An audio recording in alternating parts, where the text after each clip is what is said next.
All right, welcome back in here to this ESPNU Draft Recap. Dari Noka, Tom Luganville, Kevin Carter, Matt Stinchcomb, Nuke Hopkins, Deandre Hopkins out of Clemson, taken at wide receiver by the Houston Texans. Wow.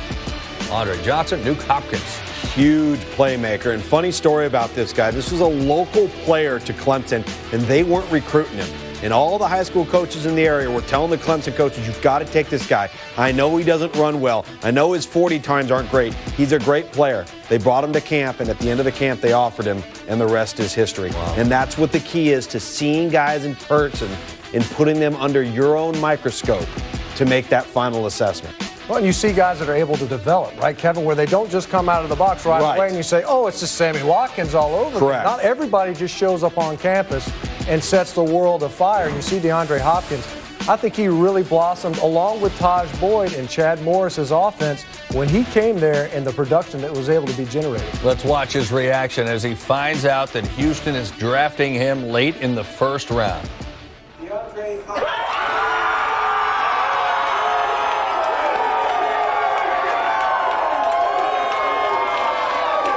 Yeah.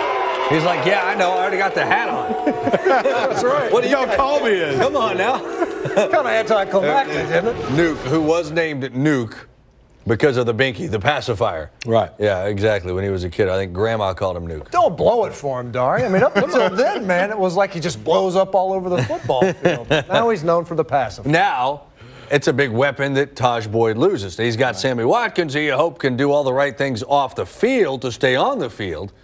But Taj Boyd loses a Nuke Hopkins, though he's still got a lot of guys around him for Clemson. Jermon Hopper. That's the new name to look for if you're a Clemson fan, college football fan, amongst, I think, a bevy of fantastic wideouts, not just Sammy Watkins. Got Adam Patterson. Sharon Peak should start coming into his own. Martavius Bryant is a wonderful red zone threat.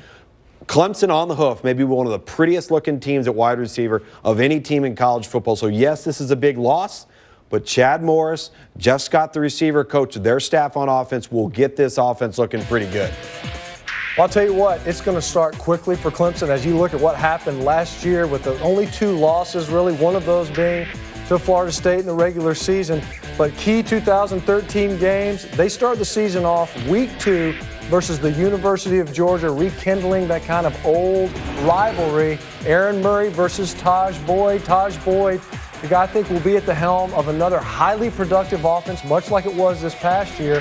And Kevin, really is kind of surprising that Taj Boyd and some of these passes connected with DeAndre Hopkins, Sammy Watkins, he had the services of Andre Ellington out of the backfield, that he wasn't known for more prominent in that Heisman race, given the fact that he continues to set records. You know, thank you for saying that, because I've been on the Taj Boyd bandwagon for so long, and You have. I'm going to give you credit. I mean, he is an electrifying player. He's a consummate leader. 46 touchdowns last year, almost 4,400 total yards. I mean, just crazy numbers. And he's got one of the best weapons in college football in Sammy Watkins. Had a little bit of a sophomore jinx, but he made use of DeAndre Hopkins, and he's got a bevy of wide receivers coming back.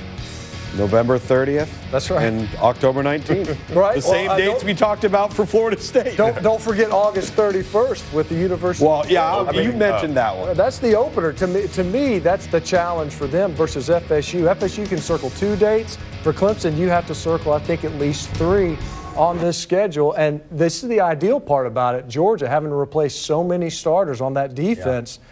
That if there were ever a time to catch them in the first week of the season, knowing that your strength can easily be the offense with your quarterback as Taj Boyd as a centerpiece. Well, I think Clemson kind of turned the corner a little bit against a pretty good defense in the Chick-fil-A Bowl and LSU. I mean, this was kind of the crutch for this team that's had this great offense, but they're in the ACC. They don't play this consistent, hard-nosed defensive schedule week in and week out, and they kind of, shut up the critics a little bit by beating LSU in the Chick-fil-A Bowl. I don't know where Andre Ellington's going to get taken just yet, obviously, but I'm not so sure that's not a bigger loss to Clemson than Nuke Hopkins is, because they have depth at the running back position, or the receiver position, a lot of playmakers.